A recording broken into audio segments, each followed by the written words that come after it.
Hey everyone, it's March 20th. The growing season might not begin here until June 1st, but typically the frogs will be coming out anytime now. Even when there's still ice on the pond, you might see them. I expect in the next couple of weeks, maybe the first week of April, there's going to be frogs in here laying eggs, mating. So, a couple of weeks, once we have no more deep freezes, just frosts, we're going to get the fountain working again, put the pump in here. This light broke. All these tunnels you're seeing here, that's mice and voles burrowing through the deep snow, because at one point we had over 3 feet. It's thawing out nicely. The drain is clear. It's dripping out the other end as the snow melts.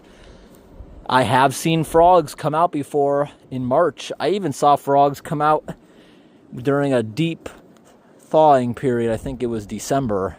It melted a little bit. We had frogs, then we had snow the next day. Frogs will jump in and out of hibernation this time of year. Today's very, very warm. It is 62 degrees or 16 Celsius. We'll also get this started up once they start laying eggs, because when they lay eggs, there's so many tadpoles it becomes overpopulated. I start feeding them, pollution issues. So this garden hose you see buried deep enough in the lawn where the lawnmower won't hit it, it's on a sprinkler timer. It'll flush the pond every other day for a couple of hours and down the drain in the summer.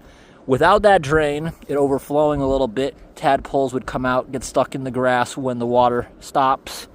The tadpoles seem to leave it alone, especially when you mow the lawn clippings get in here, it kind of builds up around the edges and they can't get in there. It actually works quite good. I never find tadpoles at the exit of this drain, never. But I used to find them in the grass all the time before I added in that drain, which goes through here, under the ground, under my little rock wall, through the hosta garden, comes out right there. So in this area, our leaves on the trees start growing maybe the second week of May. They're not full until nearly June.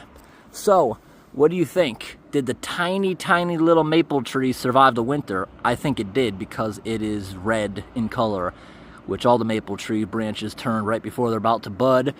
Also, you can't see it down here, but right next to the water where the log goes in, there's a tiny little pine tree. I wonder if it survived too. The frogs love these logs.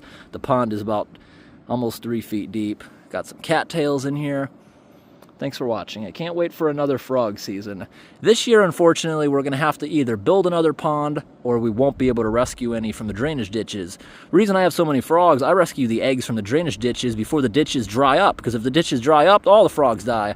So I collect them in buckets, I put them in these man-made ponds, and every summer we have thousands and thousands of frogs, and we also have an increase of snakes.